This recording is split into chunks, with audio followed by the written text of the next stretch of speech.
Olá, sejam todos muito bem-vindos. Meu nome é Juliana Girão e esse é o Urbicast, o podcast da Urb News. Aqui, a notícia te acompanha aonde quer que você vá. No episódio de hoje, nós vamos dar seguimento às entrevistas com os pré-candidatos à Prefeitura de Fortaleza. Hoje a gente recebe aqui nos estúdios da Urb News o ex-deputado federal, ex-deputado estadual e pré-candidato à Prefeitura de Fortaleza pelo partido União Brasil, Capitão Wagner. Também participam dessa entrevista os jornalistas Marcelo Teixeira e Eduarda Pessoa. Já peço que deixe o seu like, o seu comentário, compartilhe esse conteúdo para que ele possa chegar a mais pessoas. E também não se esquece de se inscrever no nosso canal.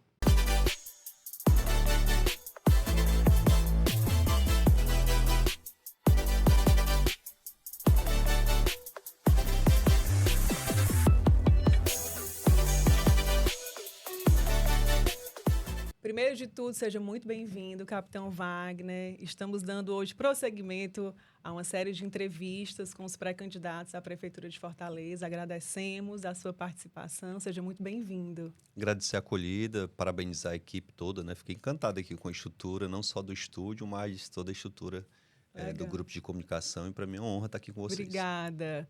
Agradeço também aqui aos colegas, Eduardo Pessoa, Marcelo Teixeira, pela companhia aqui nessa entrevista. Obrigado, pela oportunidade. Vamos fazer um bate-papo aí bem propositivo, né? Do que a gente tem aí para Fortaleza. A pauta hoje é, obviamente, né?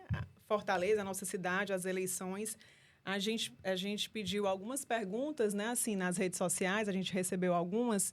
E aí, a maioria foi acerca de Fortaleza, mas a gente recebeu uma que está um pouquinho fora da pauta, a gente quer começar por ela, para a gente já esquentar aqui o nosso bate-papo.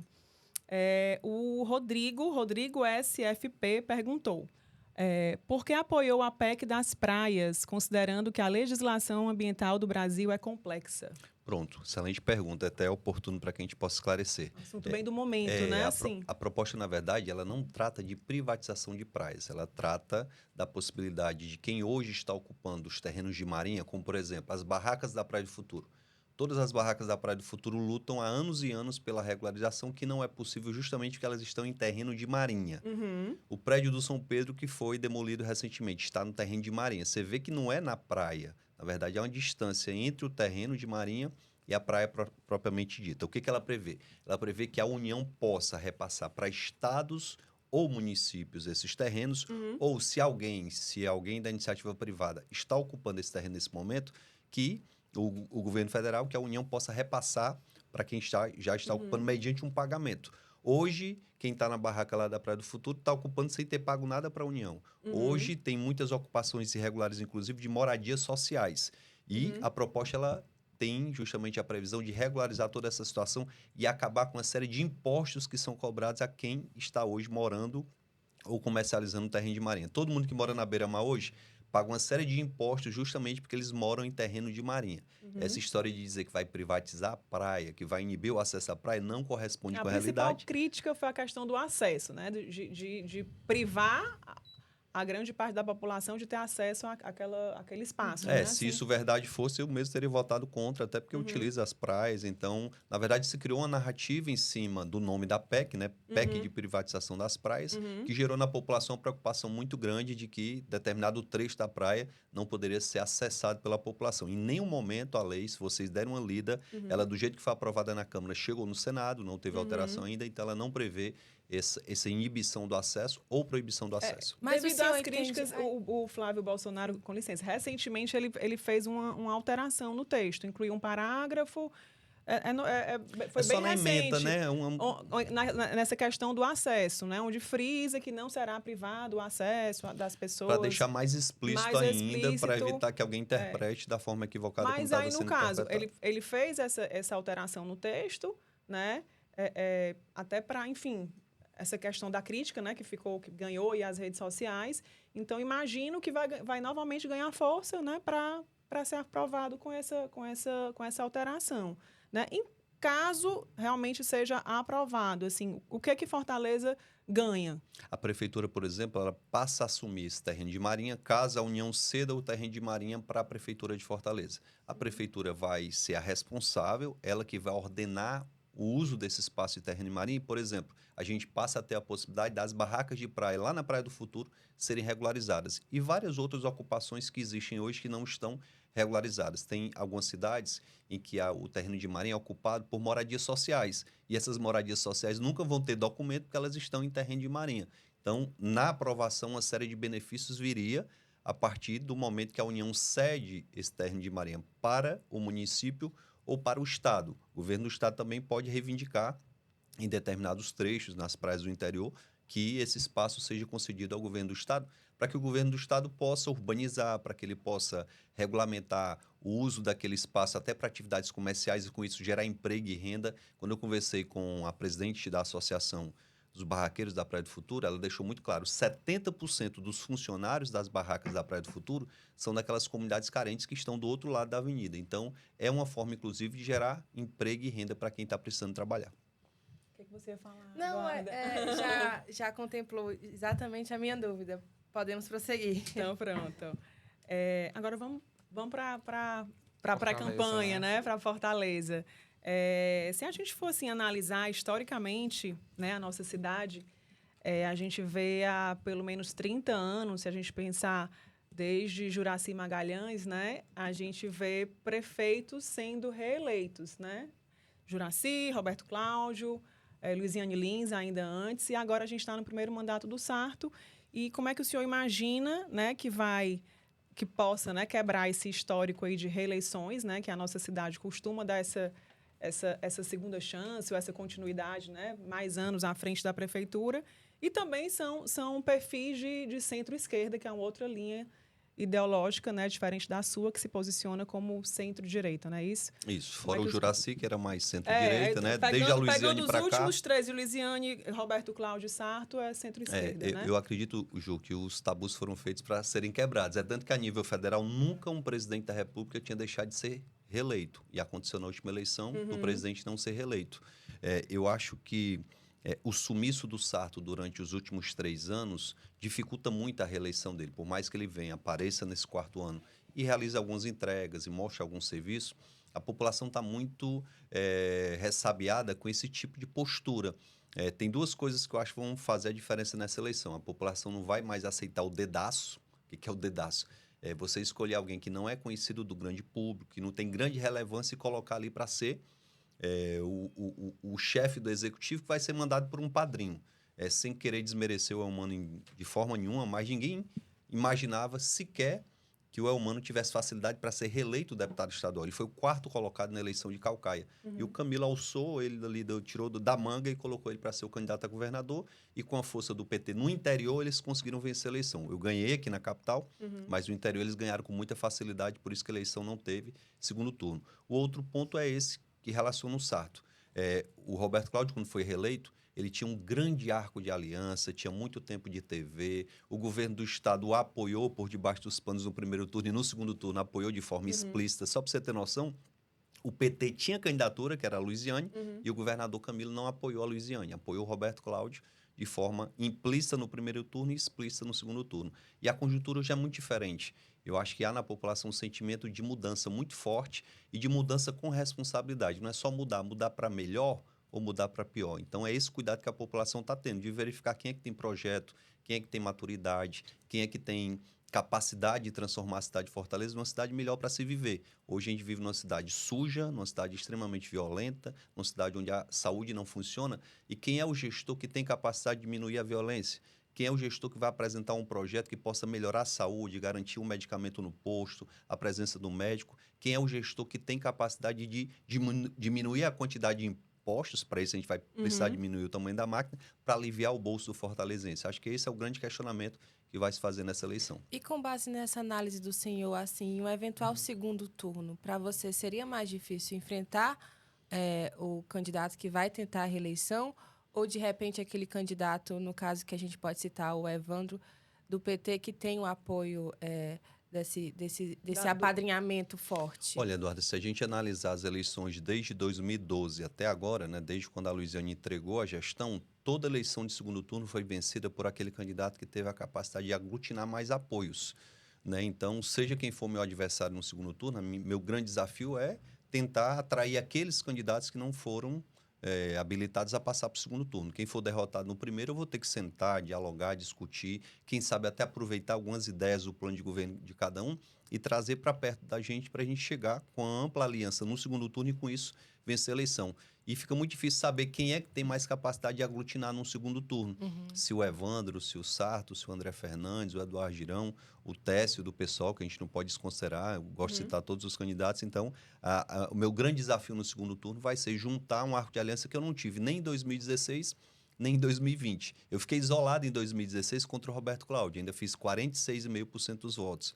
Quando chegou em 2020, sozinho no segundo turno, eu tirei 48,5%. Por 1,5 ponto eu não me tornei prefeito. Então, esse 1,5 ponto deve estar na diferença justamente dessa aliança, desse arco que eu quero construir para essa eleição. Mas quando o senhor cita todos, então você considera qualquer candidato para chegar junto nesse arco de alianças, assim, de esquerda? O senhor não teme que com tantos nomes de direita na disputa, isso possa dividir um pouco os eleitores e acabar favorecendo um dos outros nomes? Marcelo, eu trabalho para diminuir esse número de candidatos já no primeiro turno. Eu acho que isso pode, sim, ser uma preocupante lá na iminência da decisão do dia 6 de outubro. Ou não, se a gente considerar, por exemplo, a última eleição em 2020, o próprio PDT estimulou uma candidatura do PCdoB. O PCdoB tinha uma secretaria dentro da gestão do Roberto Cláudio e lançou um candidato contra o Sarto.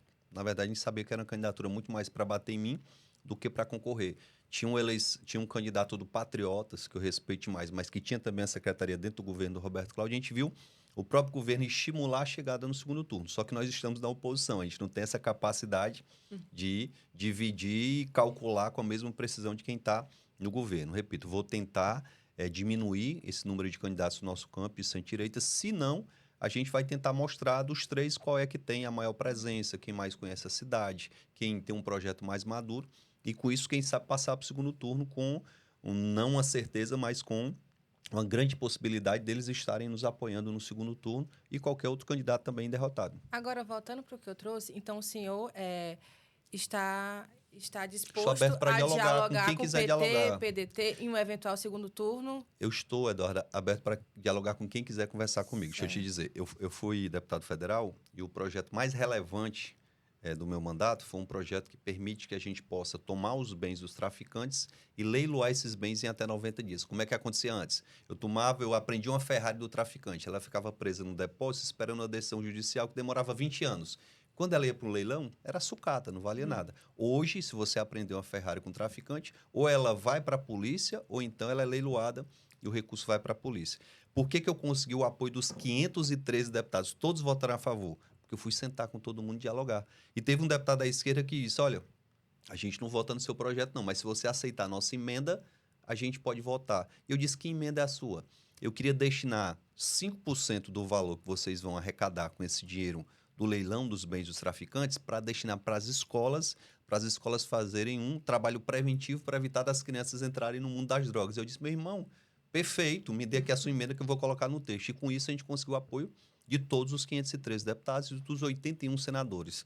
Então, para gerir uma cidade heterogênea como é a cidade de Fortaleza. A cidade de Fortaleza não tem só direita, nem só esquerda, nem só centro.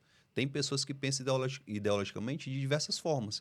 Bem como eu não posso querer governar só para o rico, nem só para o pobre. A gente tem que governar para todos. Eu quero fazer para todos. E com isso, quem tiver disposição para sentar comigo no segundo turno e acreditar no nosso projeto, a gente vai ganhar junto para poder governar junto também, dialogando. Isso é muito claro. E o senhor, com base nessa análise, qual o entendimento do que o que pode perder e o que pode ganhar com esse perfil tão moderado? Eu acho que a gente ganha equilíbrio na gestão. Não dá para imaginar, por exemplo, que alguém ganhe eleição aqui em Fortaleza e diga, não, jamais eu vou sentar com ninguém do PT. Como é que o prefeito de uma cidade pobre como é a cidade de Fortaleza não vai sentar com o governador do estado e não vai sentar com o presidente da República?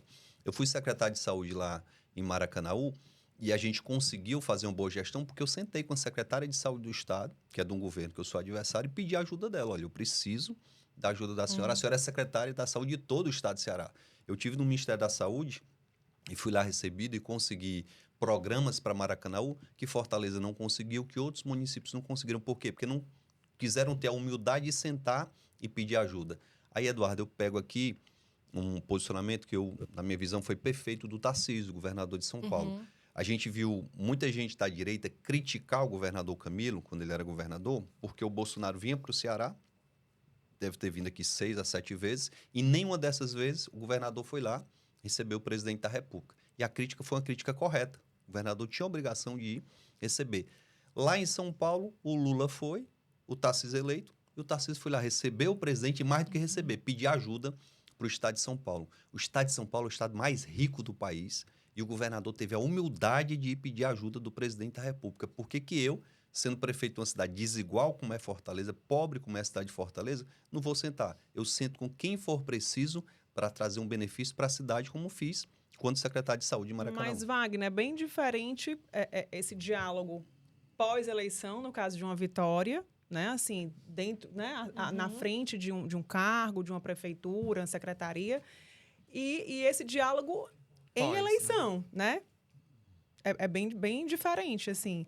O diálogo pós-eleição e o diálogo pré-eleição. O que eu acho Essa conversa com o PT, imaginar, por exemplo, um segundo turno em que o André Fernandes venha te apoiar. É bem difícil de conseguir enxergar o PT também. E como isso chega para o eleitor que está nessa linha mais ideológica Mas também. não serei eu, Eduarda, Juliana, Marcelo, que vou colocar o obstáculo. Se eles é que condicionam, não serei eu que colocarei a condição. Se o PT não aceita, porque de repente o PL está aqui no arco de aliança. Se o PL não aceita, porque de repente tem alguém mais do centro-esquerda aqui. Então, não serei eu que colocarei o obstáculo. Eu estou disposto a sentar, a conversar, a dialogar com quem quer que seja, que tenha um projeto para a cidade de Fortaleza e queira ver a cidade progredir.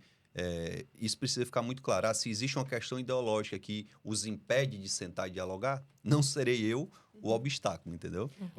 Voltando um pouquinho aqui, Marcelo, para os candidatos de direita, né, que a gente tinha mencionado. O Girão esteve semana passada aqui, abriu a série de entrevistas aqui com os pré-candidatos, e ele afirmou que vai até o fim, né? Ele usou até esse termo, ele vai até o fim com a candidatura dele.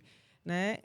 Então, pensando nessa ala mais de direita, o outro nome seria o André Fernandes, que está se colocando aí como pré-candidato. Existe uma conversa entre vocês dois para um primeiro turno juntos? Eu converso tanto com o Eduardo Girão como converso com o André. E as conversas têm sido muito saudáveis, cada um defendendo a sua pré-candidatura. É mais do que natural que há 40 dias ainda das convenções, né? A gente está há 40 dias do início das convenções, cada um reafirme que é pré-candidato, que não vai abrir da sua pré-candidatura. Senão, se começar a dizer, não, posso abrir, o próprio eleitor vai ficar desconfiado.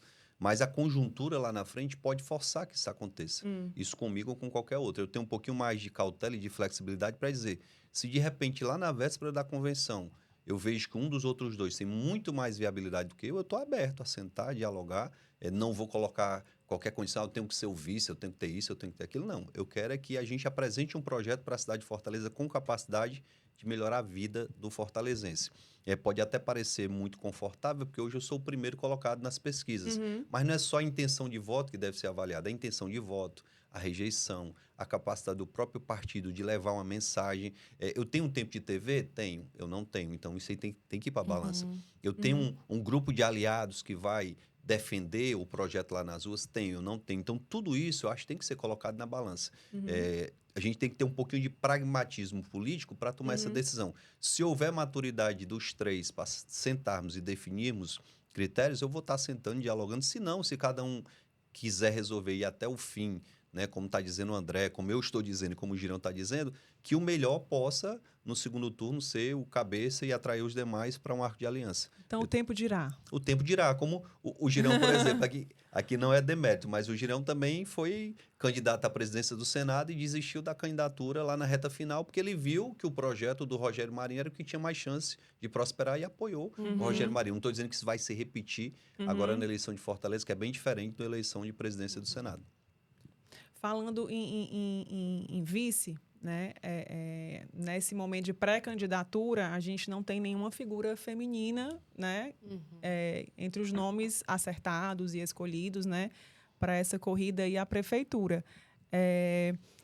Seria do interesse, né, do União Brasil, da sua chapa, de ter uma mulher como vice? Isso é pensado? Juliana, em 2020, minha vice foi a Camila Cardoso e Foi. eu só tenho a agradecer a vice que eu consegui lá em 2020, inclusive indicada pelo Eduardo Girão, que é uma amiga em comum que nós temos, né? Não só uma amiga em comum, mas alguém que milita no mesmo campo que a gente milita. Se isso se repetir em 2024, termos a alegria de ter uma mulher capacitada como a Camila, com a causa social muito bacana, vai ser muito bom. Que a gente não pode, não, tem que botar uma mulher porque os outros têm mulher como vice. Isso aí pode parecer até oportunismo. Se nós tivermos a oportunidade de, ou na aliança, ou até numa chapa pura do União, de termos uma mulher qualificada, com condição de vir para o debate e defender a candidatura, isso vai ser maravilhoso. Mas eu não posso simplesmente, por uma questão de gênero, escolher uma pessoa para colocar do meu lado que não tenha capacidade de, numa ausência minha, estar assumindo a gestão. O vice, hoje a gente tem que pensar muito em vice, até porque nos últimos tempos a gente está tendo muitas situações em que, de repente, o prefeito tem um impedimento ou o prefeito precisa viajar e o vice ou a vice é quem vai assumir. Agora, o senhor citou uma chapa pura, aí só tirando aqui uma dúvida. O União Brasil, nesse momento, caminha mais para a formação de uma chapa pura ou já tem algum partido que está chegando junto para fazer essa... Olha, essa semana com certeza a gente deve ter alguma novidade no sentido de ter um arco de aliança. Eu não vou adiantar ainda, mas está bem próximo da gente realizar um fechamento e ter uma chapa que não seja pura. Isso não está 100% fechado ainda, a gente está E quais são os conduzindo. partidos? Aí é que eu não posso dizer, não vou revelar o segredo agora. Não, meus adversários vão para cima e fica mais difícil. Vai continuar com a sequência? curiosidade, né, Eduardo? Eu queria trazer um pouquinho aqui para a questão das pesquisas eleitorais que o senhor citou. E em todas elas o senhor começa na frente, na liderança, né? E a gente viu no governo, na eleição de 2022, que o senhor deu uma desidratação ali para o finalzinho. O que é que você pretende fazer para mudar esse histórico aqui na eleição de agora, já que o senhor está novamente na liderança? Marcelo, vou te recomendar a leitura do artigo do Érico Firmo. O Érico Firmo fala e prova que essa narrativa ela não é verdadeira. Em 2016, eu iniciei a campanha em agosto, eu estava com 20 pontos percentuais. Terminei o primeiro turno com 30 e terminei o segundo turno com 46,5. Então, uma crescente durante toda a campanha. Em 2020, eu comecei a campanha com 30, terminei o primeiro turno com 33 e o segundo turno eu terminei com 48,5. Uma crescente em toda a campanha. É fato que na campanha de governador, eu sempre tive uma pontuação acima de 30, cheguei a ter 35 por ali, e a desidratação da candidatura do Roberto Cláudio é que fez com que a eleição fosse decidida já no primeiro turno. Se o Roberto Cláudio tivesse mantido o que a pesquisa lá no começo dava para ele, 25, 22, a gente teria tido um segundo turno. É fato que a gente tem que se preocupar, essa eleição, quem tiver ali, na minha opinião, se mantiverem todas as candidaturas, quem tiver em torno de 25%, vai estar garantido no segundo turno. A minha referência é 2012.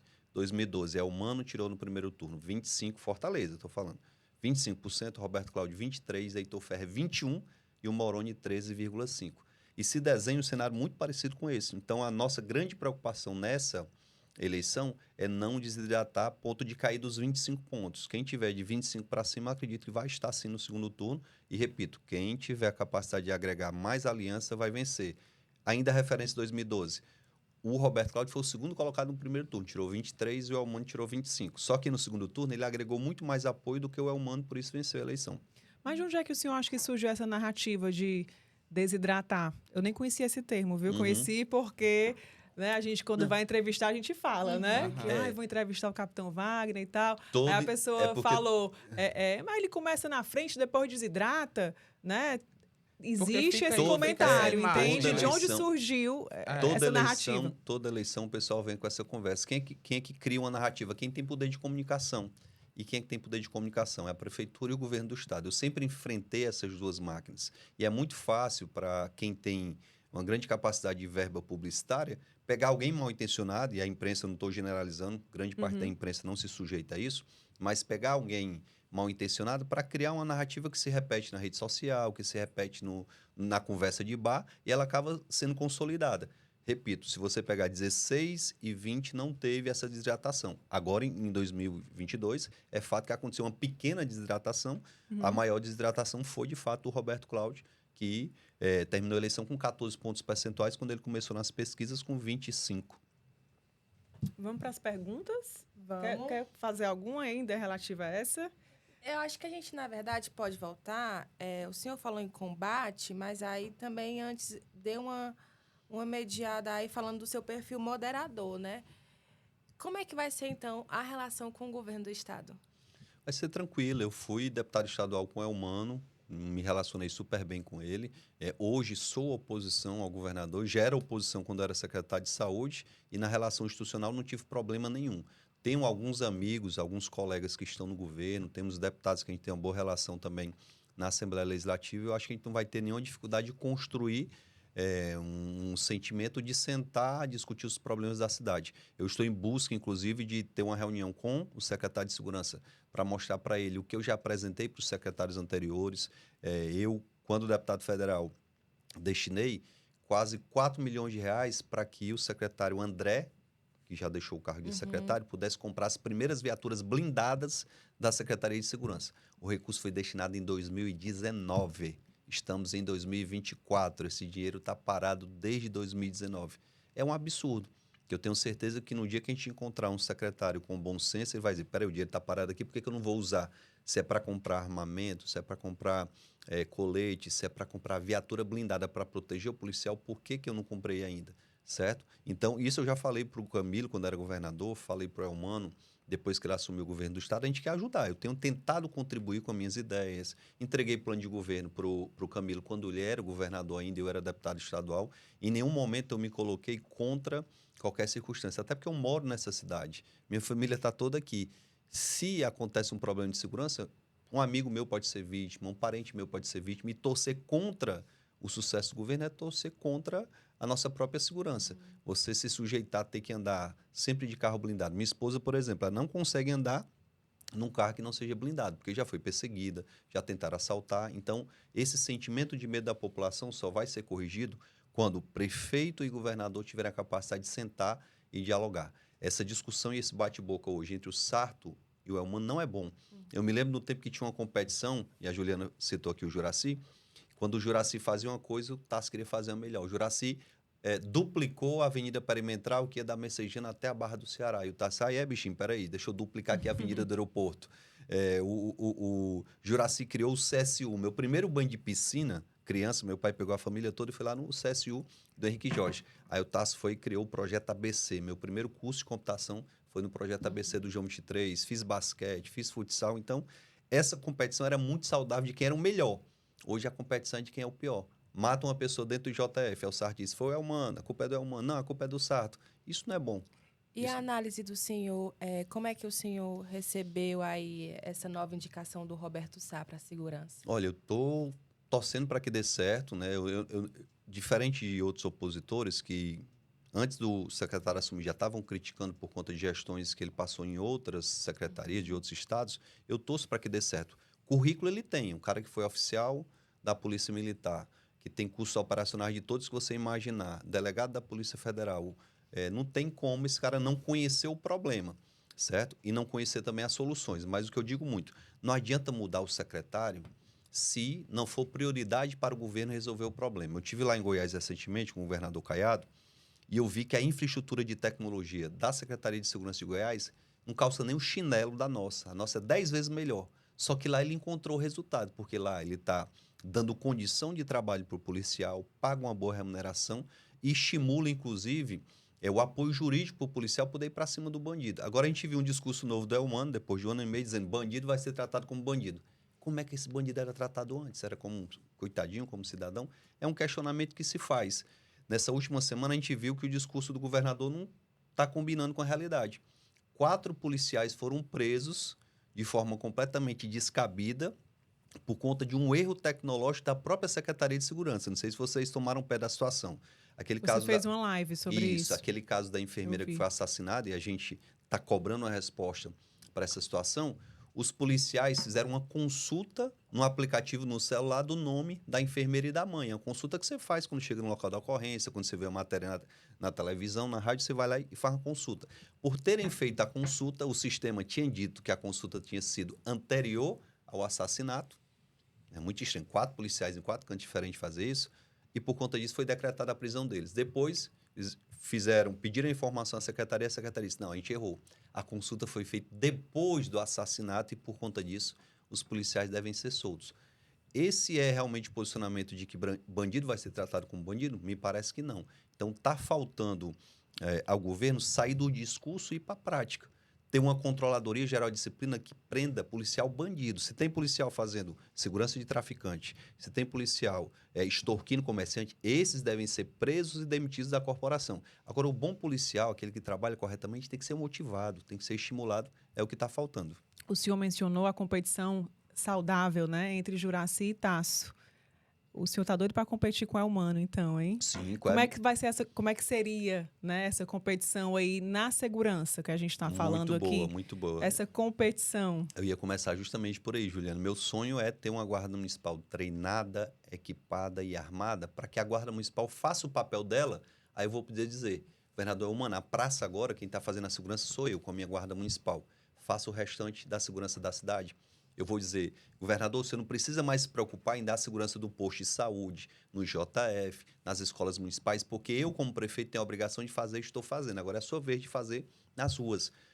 A gente viu de ontem para hoje, uma pessoa entrou na UPA, lá na Messejana, não sei se vocês viram o vídeo pela imprensa, pelas redes sociais, uma pessoa entrou na UPA, 2 indivíduos entraram, perseguiram e mataram dentro da UPA. Messejana. Na Messejana. Os médicos, eu tive agora há pouco com o pessoal do Sindicato dos Médicos, os médicos estão aflitos, tem alguns locais em Fortaleza que o médico não quer mais trabalhar porque está temendo pela vida dele.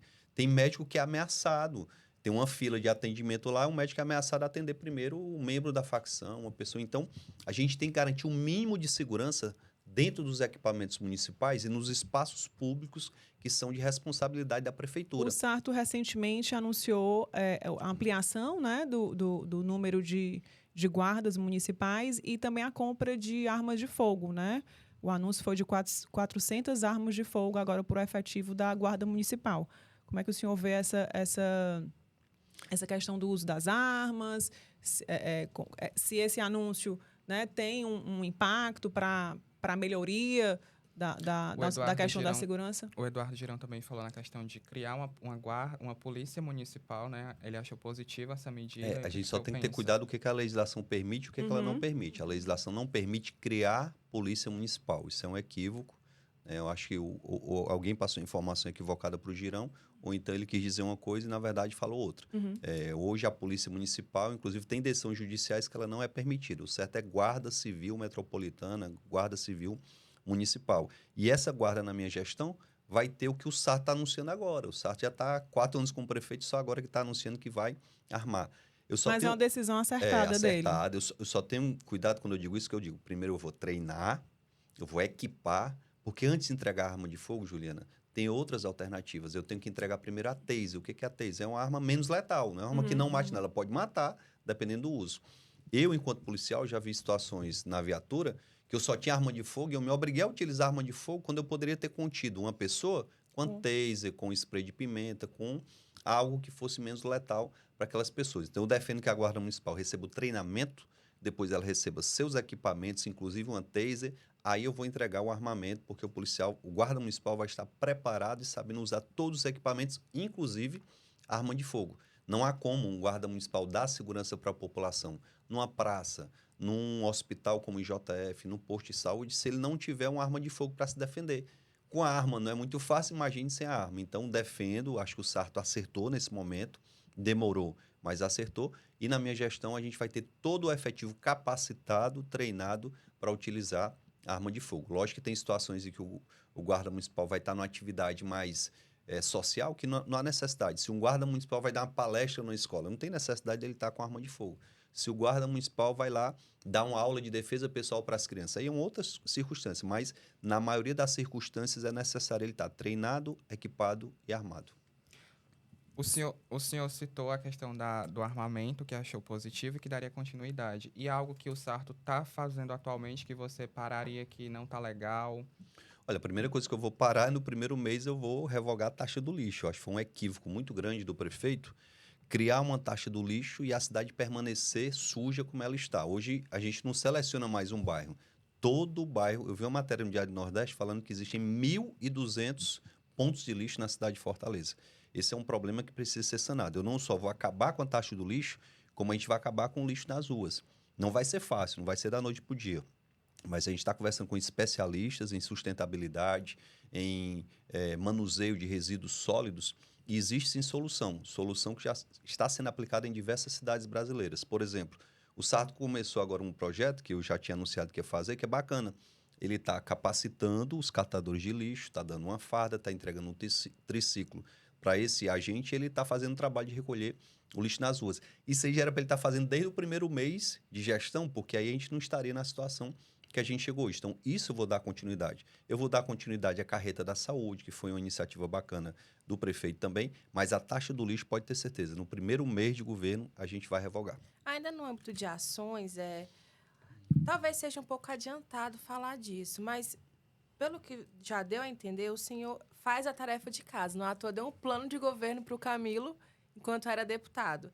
O senhor já pensa algo para a estrutura da administração na prefeitura, formação do secretariado? Já tem algo que o senhor tem em mente? Eduardo, a primeira coisa que eu tenho convicção é que a gente precisa enxugar a máquina. De novo, eu vou citar a experiência que eu tive com o Caiado. O Caiado recebeu o governo do Estado em 2018 e o Estado estava completamente quebrado. Eu fui para essa reunião com ele lá em Goiás com o Reginauro. Aí o Reginauro olhou para o Caiado e disse: Caiado, você fez quantos empréstimos para poder colocar as contas em dias? O Caiado disse: empréstimo? Não fiz nenhum empréstimo, não. Eu passei apenas a gastar menos do que eu arrecadava para colocar as contas em dias. Aí, só depois de quitar tudo é que eu fui investir realmente no Estado. E ele me disse: Wagner, eu tenho 20 secretarias aqui no meu governo do Estado. Tem quantas secretarias no governo do Estado de Ceará? Eu disse: eu vou falar com vergonha, governador, mas lá a gente tem 74 secretarias e órgãos equiparados. Porque o Detran não é uma secretaria, mas é maior do que uma secretaria.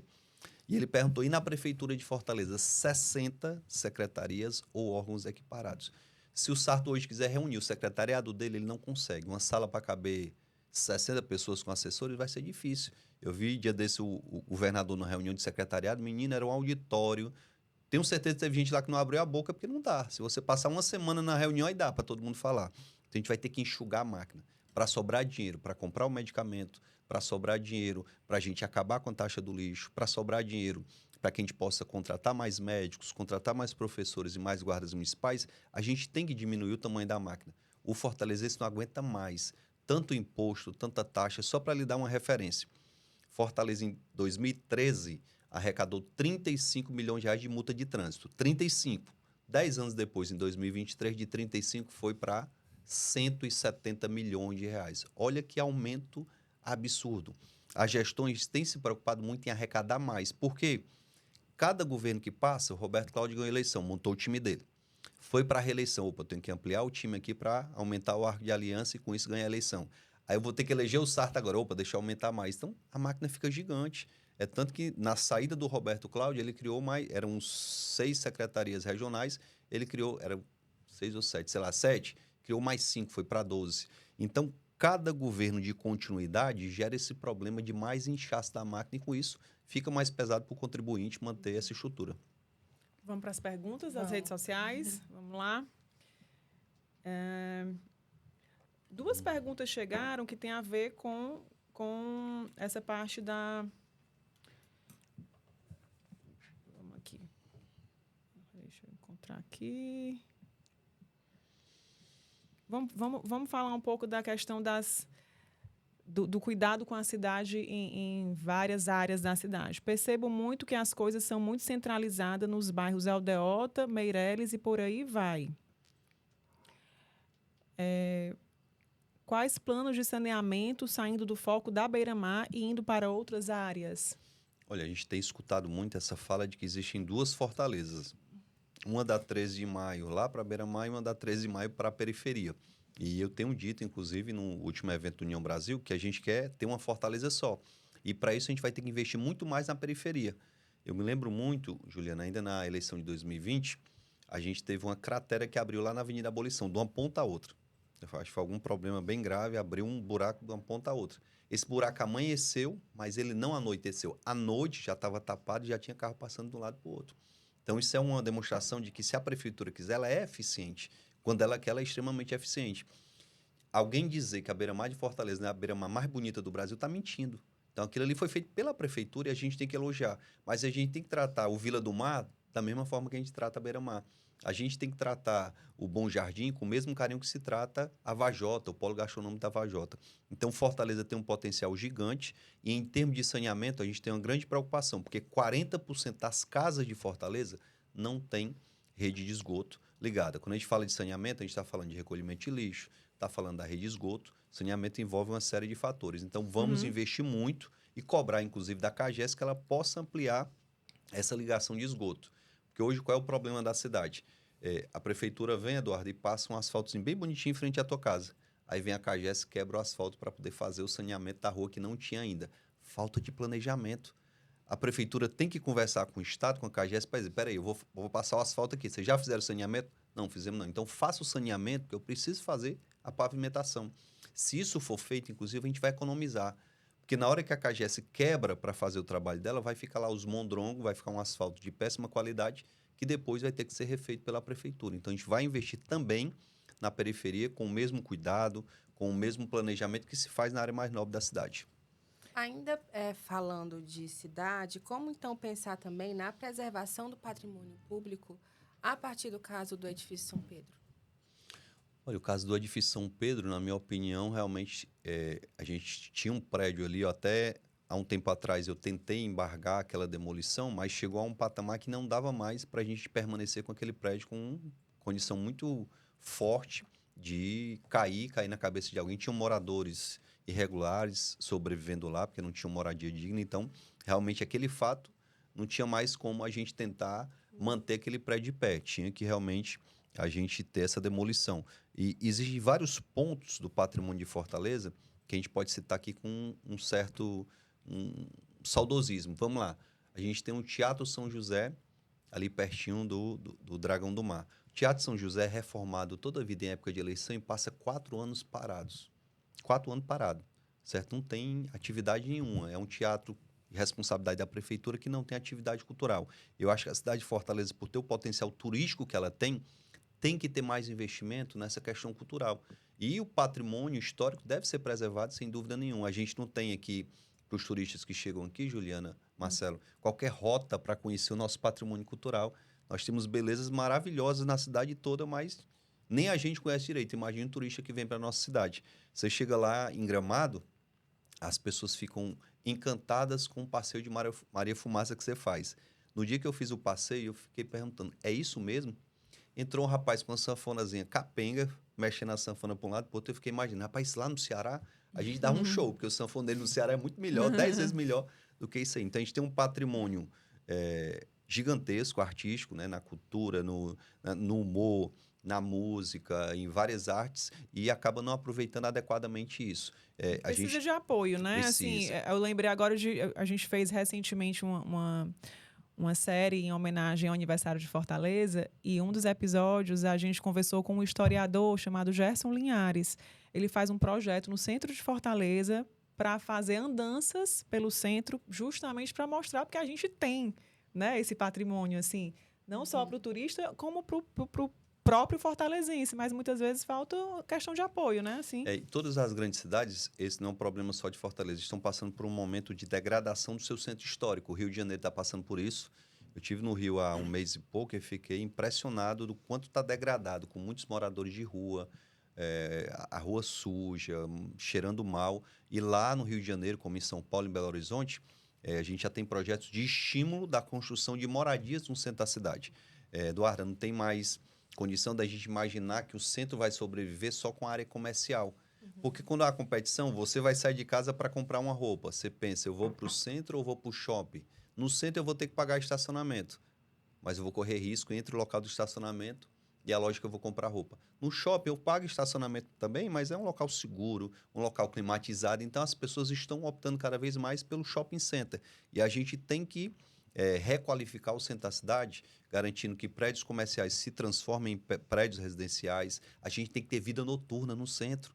A gente tem que ter restaurante funcionando à noite, boares, boates, teatro. Então, é muito importante que a prefeitura entenda que só é essa forma da gente requalificar o centro da nossa cidade, como a própria Praia de Iracema. A Praia de Iracema hoje está ocupada de forma completamente desordenada. Você vai ali no Centro Dragão do Mar e você se assusta com a maneira como foi ocupado o Centro Cultural Dragão do Mar. Praia de Iracema, que era uma referência também, não só para a gente, mas para quem vinha de fora, está completamente degradada, né? A ponte metálica. Então, a gente precisa ter um trabalho de requalificar o centro da cidade e todo aquele centro histórico, não só estimulando a transformação dos prédios comerciais em prédios residenciais, mas também tentando atrair restaurantes, bares e gerar um funcionamento noturno no centro. Posso trazer mais uma perguntinha das redes sociais, gente, da Urb News? Grazi.soueu. Quais são as suas propostas na área de educação e desconcentração de serviço nos bairros? Olha, eu tenho um entendimento que um dos grandes problemas dos grandes centros é a questão da mobilidade urbana e como é que a gente minimiza esse problema. É justamente descentralizando os serviços. Toda vida eu fico me perguntando por que o Conjunto Ceará ainda não tem um shopping. É um bairro super populoso, com certeza um shopping se instalando ali. Nós teríamos muito menos deslocamentos das pessoas lá do Conjunto Ceará, que tem que ir para o Iguatemi, tem que ir para o Norte Shopping, tem que ir para outro local para um serviço ou para comprar alguma coisa. Então, vou estimular cada vez mais a iniciativa privada a oferecer esses serviços na periferia, nos bairros, bem como a própria prefeitura. Uhum. Eu quero conversar com o governo do estado para, de repente, levar um centro de atendimento do Detran, da CAGES, da Enel, lá para a periferia. Isso vai fazer com que as pessoas resolvam seus problemas ali. A gente tem que estimular a atividade industrial em alguns pontos da cidade. Eu sei que a nossa matriz econômica ela é muito mais forte na questão dos serviços por conta do turismo. Uhum. Mas Fortaleza é tão grande em termos de população que alguns bairros mais periféricos a gente poderia sim ter alguma atividade industrial. Tem um local da cidade que eu sou apaixonado, que é ali onde foi construído o Rio Mar Kennedy. Quem vive há muito tempo em Fortaleza lembra que ali eram várias indústrias que fecharam, viraram galpões, terrenos abandonados à noite, muito utilizados para consumo de drogas, para práticas de crimes, etc. Na hora que foi construído um shopping, depois um conjunto residencial bacana de apartamentos do lado do shopping, aí veio a prefeitura e construiu o Parque Raquel de Queiroz, a gente viu um espaço que era completamente degradado se transformar num espaço muito agradável. As pessoas gostam muito de morar naquela região. Esse tipo de modelo a gente tem que replicar em outros pontos da cidade e, com isso, diminuir o deslocamento das pessoas. Transporte público, falando em mobilidade, né? O que a gente pode, o que o senhor imagina que possa fazer enquanto prefeito, caso eleito, para melhorar o transporte público de Fortaleza? Olha, a primeira coisa é melhorar o conforto e a segurança do ônibus. Acho que muitas pessoas migraram a sua forma de se deslocar por conta desses dois fatores. Quem é que aguenta hoje, numa cidade quente como é a cidade de Fortaleza, andar num ônibus lotado, sem qualquer climatização? Bem como a questão da violência. Eu tenho convicção que a gente precisa sentar com o Sim de ônibus e eu quero estimular, inclusive, que a gente convença a população a utilizar mais o transporte público. E a gente pode fazer como o prefeito Roberto Pessoa fez lá em Maracanaú. O Roberto foi muito responsável quando ele estimulou parte da população a utilizar o transporte público de forma gratuita. Lá, o agente comunitário de saúde, o agente de endemias, não paga pelo transporte. Lá, o autista e o acompanhante não paga pelo transporte. O estudante lá não paga por transporte. Então, ele foi avançando para estimular as pessoas a utilizarem o transporte público. Que a gente tem o passe livre estudantil, né? Isso, que já é uma iniciativa que merece ser ampliada e foi iniciada já na gestão do Sarto, né? E ela merece sim ser ampliada. Lá no Rio de Janeiro, por exemplo, o prefeito conseguiu triplicar o número de passageiros do transporte público. Como foi que ele fez isso? Ele foi investir em novos ônibus mais modernos, com ar-condicionado, mais seguros, e com isso a população se estimulou novamente a usar o ônibus. É coisa parecida que a gente precisa fazer aqui. A gente sabe que o Sim de ônibus não vai fazer isso só, nem a prefeitura vai fazer isso sozinho. Os dois têm que sentar e construir uma relação para que a gente possa ampliar o número de veículos também à disposição da população. A espera, né, a demora para pegar um ônibus é outra coisa que afasta muito a pessoa de buscar o transporte coletivo. Então, tudo isso sendo trabalhado, a gente vai ter mais gente andando de ônibus e menos carros circulando nas vias, consequentemente, com uma via mais aberta ao trânsito. Só responder a Grazi.soueu quais são as suas propostas na área de educação. Ela perguntou. Muito bom, excelente pergunta. Eu acredito que toda política pública ela tem que nascer na escola. E eu quero ter uma escola que funcione de domingo a domingo. E já faço o alerta. No final de semana não é para o professor ir morrer de trabalhar, não. Ali vai ser aberto para a comunidade, para atividades culturais, atividades esportivas. Eu até conversando com alguns professores essa semana, eles disseram, tome cuidado para ninguém desvirtuar a sua proposta. É a gente ter o que existia lá na época que a Luiziane era prefeita. Quando a Luiziane era prefeita, a escola era aberta de domingo a domingo. E final de semana era para a comunidade poder utilizar aquilo ali. Para um ensaio de uma quadrilha junina, para que as crianças pudessem utilizar a quadra poliesportiva para a prática de um esporte. Tudo isso, logicamente, com segurança adequada, com guarda municipal, com os vigilantes fazendo a segurança do equipamento. E com isso a gente ter a escola como berço da comunidade. Em termos de qualidade da educação, a gente precisa capacitar melhor os nossos professores e oferecer condições de trabalho adequadas para eles. O professor temporário, ele vive uma saga. O professor temporário, ele passa no concurso, passa na seleção e fica aguardando a boa vontade da Secretaria de Educação de colocá-lo em sala de aula. Se não colocar, ele fica sem receber. Isso tem que acabar. Também na época da Luiziane, o professor temporário, ele recebia o salário dele, tinha carteira assinada. Por conta disso, tinha uma certa estabilidade. A gente quer trazer de volta isso também para o professor temporário. E agora eu vou dizer uma coisa. Todo ano a gente sofre com ameaça de greve por conta da prefeitura e do governo do estado não quererem cumprir algo que é lei federal. Já digo aqui para todos os professores que estiverem nos assistindo, que a gente vai mandar para a Câmara Municipal uma lei dizendo que obrigatoriamente a prefeitura vai pagar o piso do professor já no começo do ano. Porque todo ano tem o início de mobilização ali, com a possibilidade de greve, com a ameaça de não se pagar o piso do professor. Mas se é uma lei federal, não era nem para a prefeitura ou o governo do estado discutir. Até porque vem recurso de Brasília para que esse pagamento ocorra. Então, também vamos garantir ao professor que já no começo do ano ele vai receber seu piso sem necessidade de mobilização. Nós estamos vivenciando agora as greves, né, dos professores em nível estadual e em nível federal. Como é que o senhor vê esses movimentos grevistas? Olha, a gente está vendo que o principal motivo da greve é a falta de diálogo, né? Eu vi um professor, inclusive, escrever um artigo no jornal O Povo hoje, dizendo que o governador está 1 ano e meio podendo negociar com a categoria e vai para Brasília e viaja para a Europa, vai para um canto e para outro e não encontrou um momento ainda para sentar com a categoria e mostrar como é que como é que estão as condições financeiras do Estado e o que ele pode atender e o que não pode. Quando o governador vem a público e faz uma fala, na minha opinião, para colocar a opinião pública contra os professores universitários, dizendo que professor que ganha 14 mil não pode se negar a dar aula para um aluno que a família ganha R$ 1.400. Eu conheço um médico que é professor da UES, que o salário dele é R$ 8.000. Médico, professor universitário, está ganhando 8. Então, não venha me dizer que os professores ganham 14, porque não corresponde com a realidade. Está faltando humildade do governo para sentar com a categoria e definir o que pode atender e o que não pode. O governo nunca vai atender tudo que a categoria quer, mas tem que sentar. Ora, acredito que a expectativa desses professores era muito grande com a gestão do Elmano, porque ele é, teoricamente, do Partido dos Trabalhadores e está colocando, na verdade, a opinião pública contra os trabalhadores. Faltou diálogo e, por conta disso, é que está se prolongando essa greve.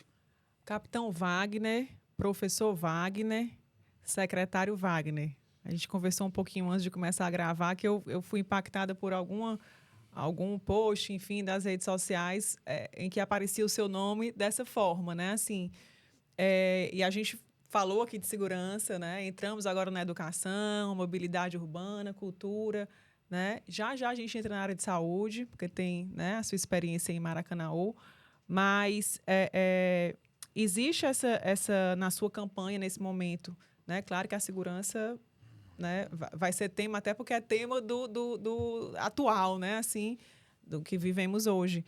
Mas de mostrar outras facetas suas, assim? Juliana, acho que pelo menos se depender de mim, eu vou tratar muito mais de saúde do que de qualquer outra área. A minha experiência lá em Maracanaú, ela me marcou. Eu passei 1 ano e 1 mês como secretário de saúde e eu não imaginei que a gente fosse encontrar um resultado tão bom ao final. Eu assumi a Secretaria de Saúde com a nota 5, essa nota quem dá é o Ministério da Saúde, não é a Prefeitura. A nota era 5, entreguei com a nota 9. Foi fácil? Não. A gente teve que desprender tempo de ir no posto de saúde, de conversar com os pacientes, de conversar com os colaboradores, de sentar com o sindicato. Eu sentei com o sindicato de agente de saúde, agente de endemias, de enfermeiro, de médico. Todo mundo foi lá sentar comigo enquanto secretário e naquilo que era possível a gente atendeu as demandas. Eu me lembro do episódio, Eduardo, o pessoal diz assim, médico é preguiçoso, não quer trabalhar. Eu fui na UPA, lá do Maracanaú, e a gente estava numa situação bem degradada. A UPA tinha tido uma gestão de um OS, a OS fez uma gestão péssima e devolveu para a prefeitura e o prédio estava para cair na cabeça dos médicos. Os médicos estavam com salário atrasado há 3 meses e eu cheguei lá e pedi a eles que me ajudassem. Eles disseram, secretário, a gente até quer ajudar, mas olha a condição de trabalho da gente aqui. 3 meses com salário atrasado, um problema desse prédio para cair na nossa cabeça. Eu disse, me dê um voto de confiança. Eu prometo que a gente vai colocar o salário de vocês em dias e não vai atrasar mais. Colocamos em dia, nunca mais atrasou o salário dos médicos. Eu prometo que a gente vai fazer uma reforma dessa estrutura e vai apresentar para vocês um local decente. Reformamos completamente a UPA com a gestão da doutora Nívia, que até hoje eu sou apaixonado pela gestão dela, pessoa completamente dedicada ao trabalho. E a gente conquistou todos os funcionários da UPA e hoje a UPA é uma referência. A UPA, inclusive, tem hoje, graças a uma iniciativa nossa, atendimento odontológico final de semana, feriado, à noite, de madrugada, não importa, tem lá um atendimento de urgência e emergência odontológica, coisa que em Fortaleza você procura e não tem. Tem gente indo de Maranguape, da Pacatuba, para ter atendimento lá na UPA do Maracanaú. Todos os nossos postos de saúde, todos sem exceção, tem lá a nossa equipezinha de dentista, técnico de saúde bucal, com cadeiras novas funcionando. Então, a gente, graças a Deus, entregou um bom resultado lá em Maracanaú, porque o prefeito me deu carta branca e me deu a condição de fazer. O senhor, nas eleições passadas, recebeu críticas de que não tinha experiência enquanto gestor na parte administrativa, porque o senhor tem uma experiência na área política como legislador, né? Deputado federal, deputado estadual, vereador. Então, havia essa crítica, né, à sua pessoa, né, à sua competência nessa área. Assumir a Secretaria de Saúde de Maracanaú foi uma resposta a essa crítica? Quando o prefeito me convidou, eu estava terminando o mandato de deputado federal, em dezembro de 2022. Eu estava em Brasília com ele, a gente estava no jantar, ele disse, rapaz, eu queria lhe fazer um convite. Eu digo, aí, prefeito, você quer assumir minha Secretaria de Saúde? Eu disse, hã? Eu disse, deixa eu pensar, deixa eu conversar com a família, com o pessoal, e depois de 15 dias, mais ou menos, eu dei a resposta para ele. Apesar de todo mundo que eu consultei ter dito que eu não deveria assumir a Secretaria de Saúde, que era um risco, porque saúde sempre é muito difícil de entregar resultado, eu disse, a gente tem que assumir algum risco para mostrar a nossa capacidade. Então, para mim, foi um grande desafio. Eu me desafiei a assumir aquilo ali e entregar um legado para Maracanã e, graças a Deus, deu certo. Poderia ter dado errado, mas foi realmente uma maneira de dizer, eu tenho capacidade de gerir. E de todas as experiências que eu tive na segurança pública, na educação como professor, e essa da saúde, a da saúde é a que me completa mais. Porque no executivo é que você tem condição de ver um projeto se transformar em realidade. Eu, enquanto legislador, eu mandava o dinheiro, a emenda para fazer um mutirão de cirurgia de catarata. Mas quem fazia era o prefeito, era o governador, não era eu. E eu tive a oportunidade de executar, de ver aquele recurso se transformar em um benefício para a população. E hoje eu me sinto realizado por essa experiência e tenho certeza que se em um ano a gente fez o que conseguiu fazer na saúde de Maracanã, em 4 a gente tem como entregar muita coisa aqui em Fortaleza Em também. 2020, o tema saúde estava, né, na última eleição, né, para prefeito, porque foi o ano da pandemia, né? E imagino que agora, vamos ver com a sua experiência na saúde, o que é que o senhor pode trazer de lá de Maracanaú para Fortaleza? Juliana, a gente tem aqui em Fortaleza 25 mil crianças na fila por um atendimento com um neuropediatra. Essas crianças têm suspeita de autismo, nem todas, logicamente, vão ser diagnosticadas com autismo, mas tem 25 mil crianças nessa fila. E eu sei porque isso é um dado da própria Secretaria de Educação de Fortaleza. Esse dado foi retirado da educação. E lá em Maracanaú, a gente conseguiu colocar neuropediatra nas escolas, visitando as escolas para dar esse laudo para a família. E por que esse laudo é tão importante? Se eu diagnostico uma criança com autismo, ela passa a ter direito ao BPC, que é o Benefício de Prestação Continuada, que é um recurso de um salário mínimo que o governo federal paga para ajudar essa família nas terapias, no tratamento. Então, a gente conseguiu fazer em Maracanaú. Maracanaú não tinha um neuropediatra quando eu cheguei lá. Contratamos 2 para a saúde, e eu tive que buscar ligando para cada um, porque não é fácil esse profissional. Contratamos um para a educação e hoje, graças a Deus, a gente se tornou uma referência. Eu levei para Maracanaú as terapias que as mães me apontavam. As mães me pediram, a gente precisa de um educador físico para cuidar das nossas crianças. A gente levou educador físico, nutricionista, ortopedista. Hoje tem musicoterapia para as crianças autistas lá em Maracanaú. Tem ecoterapia e agora até o final do mês a gente vai ter hidroterapia, uma piscina que está sendo construída para fazer terapia com essas crianças. Isso faz essas crianças autistas terem, de fato, uma inclusão social e uma evolução nesses processos. Todos os equipamentos de saúde em Maracanaú, sem exceção todos, tem pelo menos uma pessoa que fala em Libras. Essa foi a iniciativa. A gente recebeu um paciente que foi lá na secretaria reclamar, olha, eu estou me sentindo um estrangeiro quando eu chego no equipamento de saúde, porque ninguém entende o que eu estou falando. Né? Isso ele fez em Libras, a gente chamou uma pessoa para traduzir e tal. Hoje, todo equipamento de saúde de Maracanaú tem pelo menos um tradutor de Libras que a gente capacitou no curso de 6 meses lá na nossa Escola de Línguas de Maracanaú. Recentemente, a gente viu uma decisão judicial obrigando o prefeito de Fortaleza a fazer a mesma coisa. A gente não precisou da decisão judicial, a gente fez por iniciativa própria. E como fazer, né, todas essas iniciativas que a gente está falando aqui, saúde, educação, né, segurança, num município que hoje tem dívidas consideráveis. Como é que seria essa conta para estar fazendo todas essas iniciativas, né, nessas áreas todas que a gente conversou aqui, com essa questão da dívida do município, das dívidas? A gente tem que ter uma equipe técnica muito competente. Eu vou lhe dar só uma informação de como a gente fez em Que Maracanã. tem que pagar a conta. Tem que pagar né? a conta. Tem que pagar a conta. Mas, às vezes, a questão não é nem financeira, é de saber gerir o recurso que já existe. Vou te dar um dado aqui. Lá em Maracanã existe um programa chamado Transporte Social. A Prefeitura, a Secretaria de Saúde, fornece um transporte para o paciente que vai precisar de uma hemodiálise, não tem como se deslocar, paciente de câncer, a mãe que precisa levar o filho autista para terapia. E lá, quando eu cheguei, tinham 10 vans e 26 carros pequenos para transportar essas pessoas. A gente fez uma auditoria no programa completo e verificou que tinha gente que estava no programa que morava no condomínio Jardim da Serra, que é o condomínio de luxo que tem em Maracanaú. A gente tirou do programa. A gente viu que tinha pessoas que estavam no carro pequeno e estavam na van. A gente viu que tinha gente que já tinha falecido que ainda estava lá, cadastrado no programa. Depois de fazer a auditoria, a gente viu que a gente precisava só de 10 vans, permaneceram as 10, mas de 26 carros pequenos a gente ficou com 6.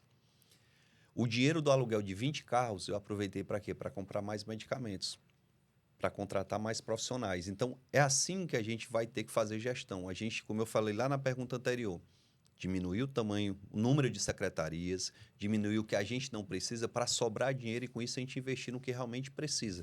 Tem alguns locais, algumas secretarias que vão precisar de mais dinheiro, de mais investimento. Saúde, todo o dinheiro é pouco para resolver a demanda de saúde. Você foi muito feliz na pergunta. Então, a gente vai ter que saber administrar melhor esses recursos. A gente precisa ter técnicos capacitados em cada área. Só para você ter noção, quando eu cheguei em Maracanaú, a gente deve ter lá 2.000 e poucos funcionários na saúde.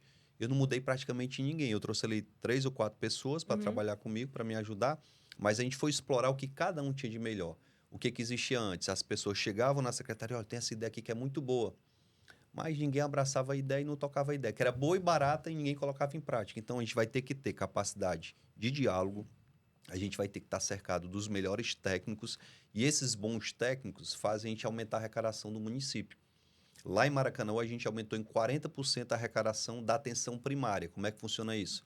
O Ministério da Saúde estabelece 7 indicadores, que se a gente melhorar esses indicadores, a gente melhora o repasse. Nós dobramos as consultas de hipertensos, dobramos as consultas de diabéticos, nós dobramos o número de mulheres fazendo o exame de prevenção do câncer do colo do útero, a gente dobrou a cobertura vacinal, as consultas de pré-natal, a gente foi melhorando todos os indicadores e com isso a gente criou um ciclo virtuoso.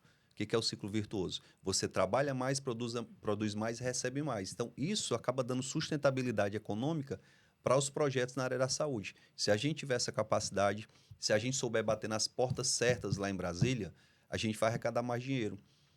Essa máquina enxuta, que o senhor cita, né? Assim, de enxugar a máquina. Que secretarias seriam dispensáveis ou dispensadas, no caso? A gente precisa de 12 regionais. A regional que existe hoje, ela está entregando o que a população quer. A gente pode transformar essa regional numa outra estrutura que não precisa necessariamente ter um secretário. Você vai economizar o salário do secretário adjunto, estrutura de veículo. Então, não é simplesmente acabar com as estruturas. É você enxugar as estruturas. Uma regional pode funcionar sem precisar de um secretário. Bota um coordenador ali que vai coordenar aquela região da cidade, que vai coordenar o Siqueira, que vai coordenar a Serrinha, que vai coordenar o Deota. Então, é transformar uma estrutura que hoje é secretaria numa coordenadoria. A gente pode juntar 3 ou 4 secretarias numa só, porque aí vai sobrar dinheiro para investir em cada área. Certo? A gente já viveu um momento lá atrás que a gente tinha a Secretaria do Esporte, Lazer e Cultura. Então, estava tudo inserido numa secretaria só. Hoje, a gente tem a Secretaria de Cultura, a Secretaria de Esporte e a Secretaria de Lazer. Então, para que 3? Se a gente pode ter uma mais enxuta, que vai sobrar dinheiro para poder investir. Hoje, a gente não tem um diagnóstico qual a gente vai juntar, qual a gente vai ampliar, mas com certeza dá para fazer isso, sem dúvida nenhuma. Infraestrutura de Fortaleza, onde é que o senhor mira que a gente num caso, né, em sendo eleito, assim, o que o senhor miraria em termos de infraestrutura para a cidade? Olha, eu tenho visitado muitas obras em São Paulo, em alguns municípios do interior também, e a gente tem visto obras com qualidade e com durabilidade. As pessoas reclamam muito em Fortaleza que, quando tem uma chuva, o asfalto que acabou de ser colocado na via, ele se desmancha. Então, a gente tem que ter mais critério com as obras que são realizadas. A prefeitura paga muito bem para as construtoras e as obras têm que ter qualidade. E eu não vou longe, não. Eu quero só a mesma qualidade que você tem lá na pavimentação da Abolição.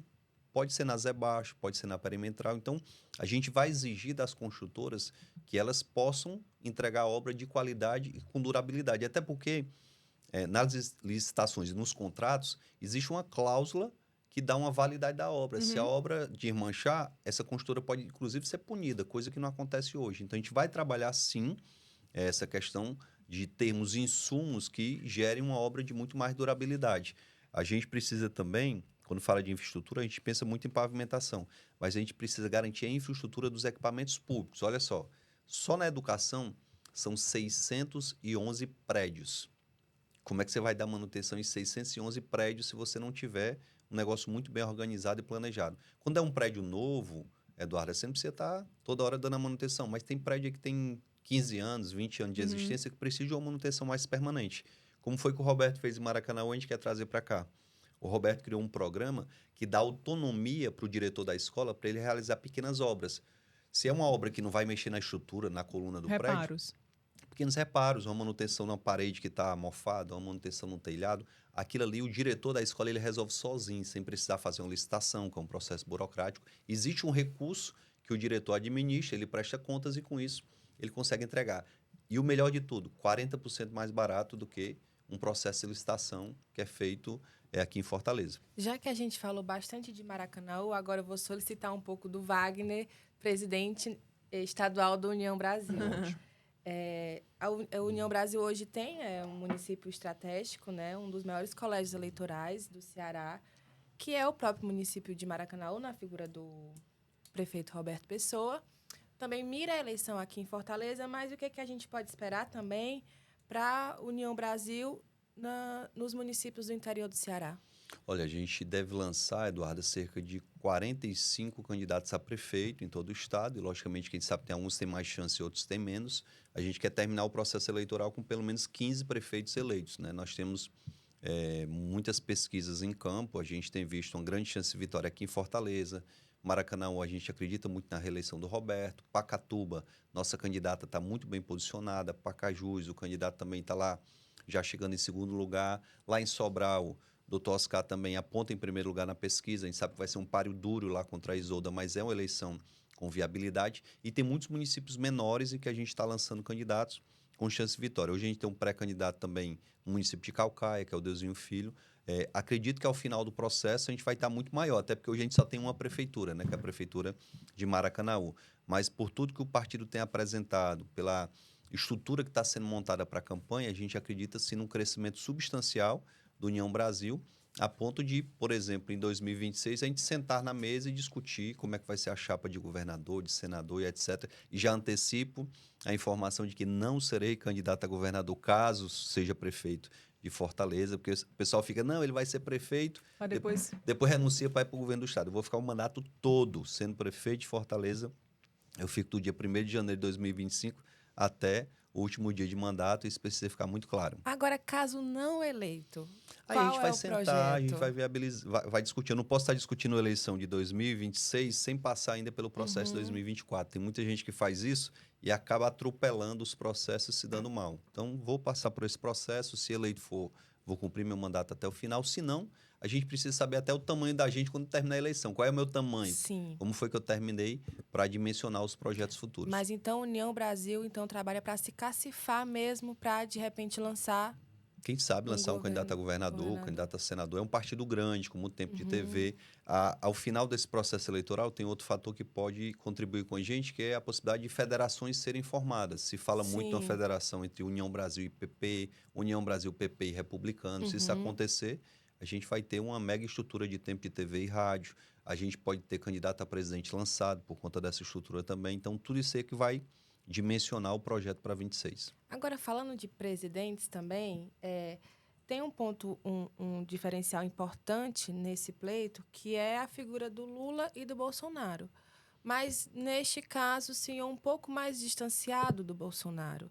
Enquanto nós temos ali o André Fernandes, apadrinhado pelo ex-presidente, e o Evandro Leitão, apadrinhado pelo atual presidente. Então, como é que o senhor vai medir forças com essas figuras? Olha, se a gente pegar a eleição de 2016, quando eu disputei a primeira vez para prefeito de Fortaleza, nem a figura do Lula estava tão bem, se eu não me engano, estava desgastada por conta de processo mensalão, e não existia ainda o fenômeno Bolsonaro a nível nacional. E a gente se saiu super bem, fui para o segundo turno e tirei 46,5% dos votos.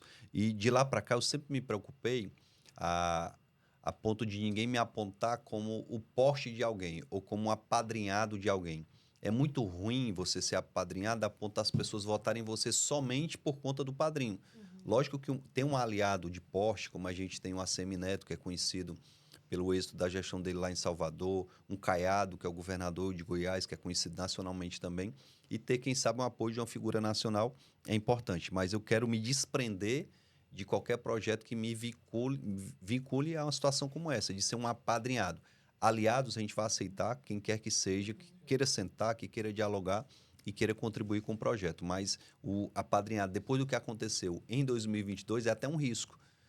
Você vê que o Elmano foi apontado por um padrinho que depois foi embora para Brasília, ele ficou sozinho aqui. Resultado da segurança, resultado da economia do Estado, como é que está as contas da própria gestão. Isso é uma referência muito negativa. O próprio Sarto. O Sarto foi apadrinhado pelo Roberto Cláudio por um grupo que estava lá. E quando passa a eleição, o pessoal fica na expectativa de que o apadrinhado, quem ganhou a eleição, faça algo melhor do que o padrinho, e muitas vezes é difícil. Então, prefiro ficar sem um padrinho, mas com um projeto sólido e ser o candidato do povo. Ser o candidato a Jaqueline, que está precisando de um neuropediatra para o filho dela e não está conseguindo. Ser o candidato do Roberto, que está vendo o filho dele tem 15 anos sendo cooptado pelo crime organizado e não tem uma opção. Então, eu quero me apresentar como candidato do povo. Agora, Isso às vezes gera críticas, né? Assim, de que o senhor estaria em cima do muro. Eu vi recentemente uma entrevista, foi até do Guilherme Sampaio, né? O sonho do Guilherme é que eu me agarre com o padrinho para poder eles baterem em mim por conta do padrinho. Se vocês pegarem as eleições, pega a eleição de 2022. Não tinha nada para falar do Capitão Wagner. Falava, o Capitão Wagner era o candidato do Bolsonaro. Aí batia Bolsonaro, Bolsonaro, Bolsonaro, Bolsonaro. O Elmano não apresentou uma proposta. Ele só dizia Ceará 3 vezes mais forte. Lula, Camilo e Elmano. Ele só repetia essa frase, não tinha proposta. E ganhou a eleição no interior, muito forte. Aqui na capital teve uma votação expressiva, mas eu me incomodo muito com essa história do padrinho, porque parece que o apadrinhado não tem condição. O Elmano, eu acho até um cara que é capaz. Eu acho que ele não se preparou para ser governador. Mas a pecha que foi pregado nele, já na eleição de 2012, quando a Luiziane fez aquela fala e atrelaram a história do Porsche a ele, e agora nessa última eleição, é muito ruim. Então, jamais eu quero ser o prefeito Porsche, o prefeito apadrinhado. Eu quero ser o prefeito do povo, acho que é o que é mais fácil para mim. E o senhor, apesar disso, aponta estilos de governar nos quais se inspira, como o do Caiado em Goiás. E o que a gente pode imaginar, então, trazendo para a administração daqui de Fortaleza? Modelos, até a própria gestão da Luiziane, que o senhor cita bastante e faz muito elogio. O que a gente pode... no que é que o senhor assim, se baseia e se inspira no que pode ser replicado aqui? Olha, eu me considero uma pessoa de centro-direita, uma pessoa que é contra a legalização das drogas, é contra a legalização do aborto, que defende a família, que defende os princípios cristãos, mas, ao mesmo tempo, eu entendo que eu sou quem eu sou hoje porque eu tive uma oportunidade, através da educação, de transformar a minha vida. Eu morava na periferia de Fortaleza, lá no João 23, e muitos amigos meus tiveram um futuro diferente do meu. Por quê? Porque não tiveram a oportunidade que eu tive. Eu tenho um amigo que jogava bola comigo na rua, que foi morto em confronto com a polícia. Eu tenho outro que mora lá na minha rua também, estou no mesmo colégio, que hoje está preso porque se envolveu no crime. E por que eu não tive o mesmo destino deles? Porque eu fui investir na minha educação, eu tive a oportunidade de estudar numa Escola Técnica Federal do Ceará. Eu passei na seleção para estudar lá, me tornei técnico em eletrotécnica. Depois eu fiz o concurso para a Polícia Militar, fiz 7 concursos, passei em 6. Por quê? Porque a educação sempre foi a minha base. E é isso que eu quero levar para o jovem lá da periferia. Levar para esse jovem uma oportunidade de investir na educação dele para que ele tenha um futuro diferente do amigo que ele viu ser cooptado pelo crime, pela facção. Nesse tocante que eu vou me inspirar em várias gestões. Vou me inspirar numa gestão do Caiado pela responsabilidade com o uso do recurso público. Eu vou me inspirar numa gestão da Luiziane que tinha um viés social, que manteve a passagem de ônibus sem reajuste durante o período que ela era prefeita, que conseguiu entregar uma farda completa para o aluno da escola municipal e depois que ela entregou a gestão, a gente perdeu isso, o aluno não recebe mais uma farda completa. Então, tem muita coisa boa de cada governo que a gente quer trazer para a gestão de Fortaleza. Já passamos de 1 hora de Eita. bate-papo, de conversa. Muita história para contar, né? Quero agradecer a sua participação, Capitão Wagner, aqui na Urb News, no Urbicast. Muito obrigada. Foi um prazer recebê-lo aqui. Eu que agradeço. Agradecer a você, Juliana, Marcelo, Eduarda. Prazer Obrigada. grande. Fiquei encantado com a estrutura aqui da Urb News, né? Toda a estrutura da empresa que é Do bem grupo. complexa, né? Do grupo de comunicação. Desejar muita sorte para vocês, que a gente tem outras oportunidades até a eleição de bater um papo e falar mais profundamente do plano de governo, que ainda está em fase de construção, né? O plano de governo vai ser apresentado no momento adequado e que, logicamente, o eleitor fortalezense ele possa escolher o melhor nome, tem nomes super qualificados aí, que ele possa fazer a melhor escolha para que a gente tenha uma cidade mais justa. Muito obrigada. Obrigadão. No episódio de hoje, nós conversamos com o ex-deputado federal, ex-deputado estadual e pré-candidato à Prefeitura de Fortaleza, Capitão Wagner. Também participaram dessa conversa os jornalistas Marcelo Teixeira e Eduarda Pessoa. Peço que deixe o like, deixe o comentário, compartilhe esse conteúdo. Não se esquece, se inscreve no nosso canal. Muito obrigada por ter nos acompanhado até aqui e a gente se vê no próximo episódio.